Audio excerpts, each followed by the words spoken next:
Единые стандарты для производителей халяльной продукции обсуждали в рамках Международной недели бизнеса. Обсудим главные заявления прямо сейчас с председателем муфтием Духовного управления мусульман Башкортостана Айнуром Бергалиным. Айнур Хазрат, здравствуйте. Доброго дня. Итак, производство халяльной продукции. Что сегодня в повестке? Да, мы сегодня переходим от старого подхода к более современному и международному. Не то что к более, а вот на новый уровень выходим, равняемся со всеми международными производителями и подгоняем все под международные стандарты. Если до этого кто-то думал, что халяль это, если имам или кто-то из мусульман написал, то это халяль, и их товар потом возвращали обратно с границы, то сегодня мы имеем уже центры по сертификации халяль и стандарты международные. А что это означает? Какой документ выдает центр сертификации? Что это такое? На самом деле халяль – это строго регламентированная система сертификации и система забоев, и система изготовления халяль продукции. Забои касаются, там, допустим, животных продукций. Все расписано, все регламентировано, все по всем статьям составлены свои стандарты и требования. И то, что касается реестра, то у халяль-продукции, у всех наименований есть реестр, онлайн-реестр. И любой производитель, он вписывается в реестр общий. И уже другие страна принимающая или потребитель может любую продукцию взять в онлайн-режиме, посмотреть, есть ли он в реестре или отсутствует ли. Что касается стандарта, то вот в частности в Духовном управлении мусульман, при Духовном управлении есть Центр развития индустрии халяль. Чем мы можем и чем наша республика может гордиться? У нас он работает по системе сертификации, про которую сегодня упоминали. Это малайзийская система Джаким, которая позволяет продукцию уже экспортировать во все мусульманские страны. Не то, что во все страны мира. И все страны, большинство стран признают именно этот вид сертификации. Насколько развит рынок в рамках страны и здесь конкретно локально в Башкортостане? Как упоминали, что рынок халяль-продукции ежегодно растет и растет.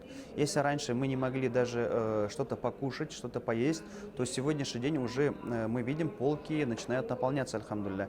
И если, вот, допустим, возьмем некоторых производителей, тот же Турбаслинская птицефабрика, то они сегодняшний день только радуются тому, что они перешли именно на халяль-продукцию. Рынок растет, но я думаю, у нас очень большой потенциал прямо на стартовом уровне у республики, чтобы вырастить свои производства и экспортировать уже в другие страны. Это просто каландай, который мы еще там не открыли. Духовное управление мусульман Башкортостана также один из участников Международной недели бизнеса. Вот религия и бизнес. Какие сегодня главные темы? Надо понимать, что религия никогда не отделена была от бизнеса, или религия никогда не отделена от политики. А то некоторые люди говорят: вы же религиозные люди, вы там, как вам бизнес или еще что-то. Религия – это стиль жизни, это та вещь, которая объемлет человека полностью.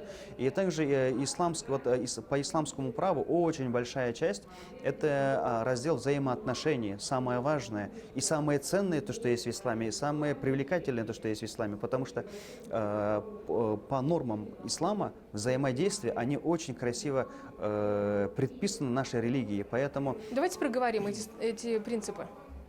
Допустим, самое первое, это мы сегодня аят Корана зачитал наши муфти и процитировали хадисы пророка Мухаммада, саллаллаху. Аллах говорит в Коране: «Вахаллаллаху лакум аль-биа, ва харрама ар-риба». И Аллах вам халяль. Вот халяль – это дозволено. Аллах сделал вам дозволенным торговлю. Вахаррама риба, и запретил вам ростовщичество. То есть торговля в исламе, она не то что дозволена, она приветствуется, она поощряется Аллахом. Но если это путем дозволенным.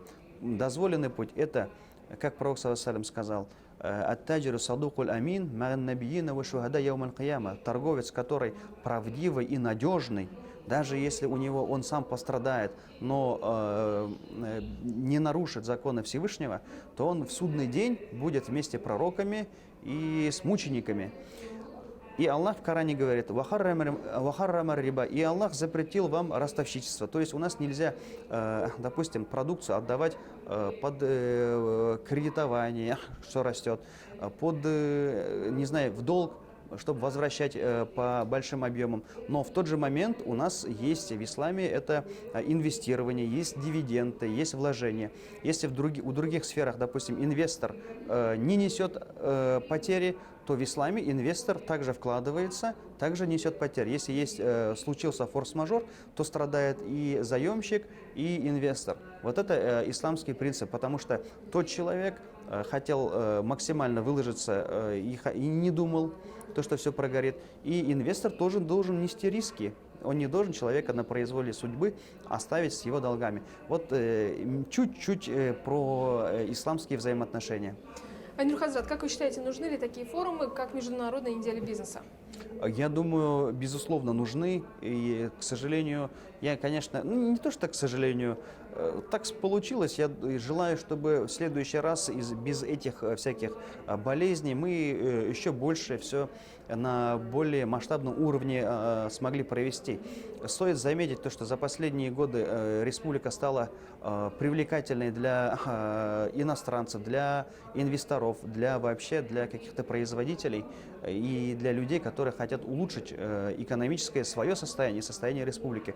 Это заметно, что бы ни говорили, это заметно. И желаем, чтобы такие вот недели, такие вот, как в районах проводят инвестчасы главы районов, есть бизнес-шерифы, вот чтобы такие вещи, их становилось все больше, и наша республика процветала. Спасибо вам большое за ваше мнение.